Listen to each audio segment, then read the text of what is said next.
Hey guys, I'm Monica from Skaled and welcome to another Whiteboard Wednesday. So how many times have you guys run an awesome demo that didn't close? They loved the product, everybody was super excited, no sale. What happened? So today I'm going to show you how to run demos that convert into closed deals. We'll talk about the 5 stages of a good demo and what to do and not to do at each stage.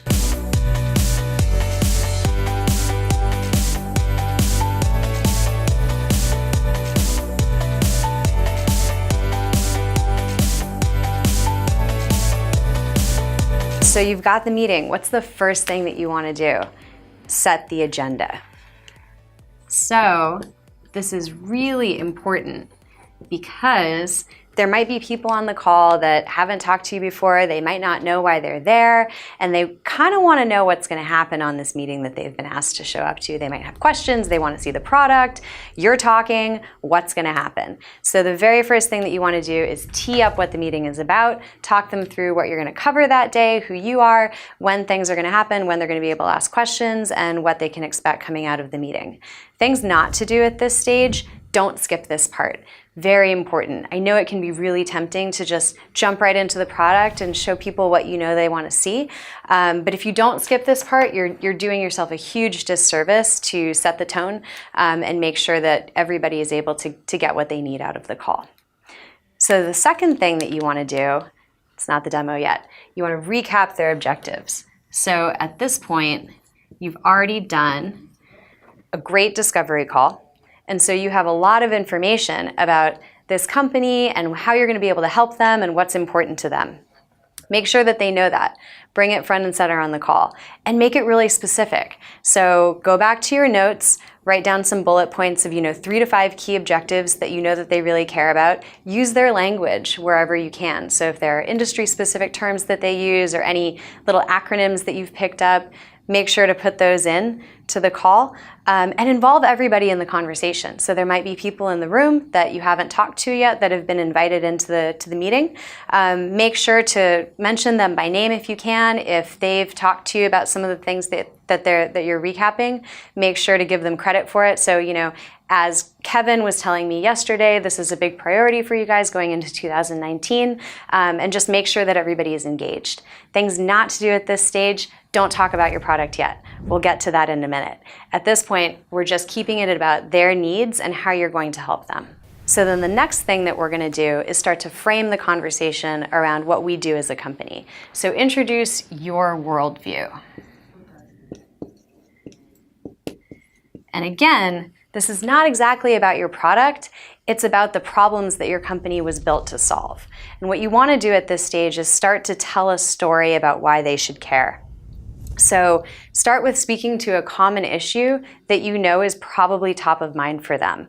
And you'll know this from talking to them and doing a lot of research about their industry.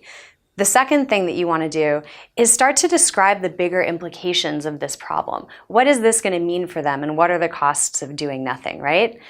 And then you want to just briefly explain, and again, you're not talking too much about your product yet, just briefly explain how you're going to be able to help them overcome these challenges and succeed in the new world that will be created by the problem that you've just talked about. Things not to do at this stage: don't try to wow them. This is not a time to talk about your funding, how smart your founders are, or even get too detailed about the features of your product. Again, we're still keeping it really focused on them and what they think about in their business every day. So then the next thing that we're going to do, now that we've set up this really great foundation, is now we're going to demo the product. And this should be really easy now that you've teed up all of this other stuff. All you have to do at this stage is just show exactly how your product is going to help them.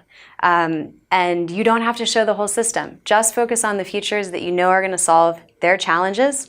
If you can highlight use cases from relevant companies, even maybe some competitors of theirs, that's really, really awesome, just to really drive the point home and make it very specific. And keep it short. You should be able to do all of this in under 30 minutes. Things not to do at this stage: don't show them how your product works. And I know that that sounds a little counterintuitive because what else is a demo for, right? But again, you just want to keep it super focused on the things that you know that they care about. So never show them the whole system. If you get to the end of the demo and you find yourself saying something like, well, that's all I have to show you guys today, you've definitely shown them too much. And stay out of the weeds. If you get a lot of specific questions, technical questions, questions about integrations, how your API works, things like that, that isn't relevant to everybody on the call, address the question, but take it offline. Again, so you're keeping it super high level and focused on the challenges that you know are relevant to everybody. And then the next thing that we're gonna do to wrap up the call is we're gonna recap again. And this time, we're gonna recap and we're going to confirm our next steps. And this is a really important thing that you can do for yourself to make sure that this deal is going to move forward. So now that we've gone through all of these awesome steps on the stairway to a successful demo, and we've shown them why they should care about the product, we've talked about the challenges that are important to them, and we've shown them exactly how we're going to help them solve those challenges, we just want to summarize everything that we've just talked about. You've probably covered a ton of information in the last 45 minutes or so. And again, you want to reframe this in the terms that they're going to understand. So, we've just gone over how we can help you do X, Y, and Z with these parts of our system. As we've discussed, this will help you guys achieve X objective going into the next year. And this is what you guys will be able to accomplish as a result of that. Once you've gotten agreement on that, set the next steps. It can be so tempting to just kind of roll with the momentum. Everybody's really excited by what they've just seen and you want to get off the call on a high note. That's a really great way to let people go dark on you. Also, people don't know how to buy. So don't skip this step because you're actually not helping yourself and you're not helping your prospects. Let them know what needs to happen at this stage in order for them to move forward with the contract based on what you've typically seen with other customers. And then make sure that you understand from them what information they're going to need from you in order to move things forward on their side and set that next meeting. All right, so a couple of takeaways here. Demos don't close deals, conversations do. So keep the focus on them.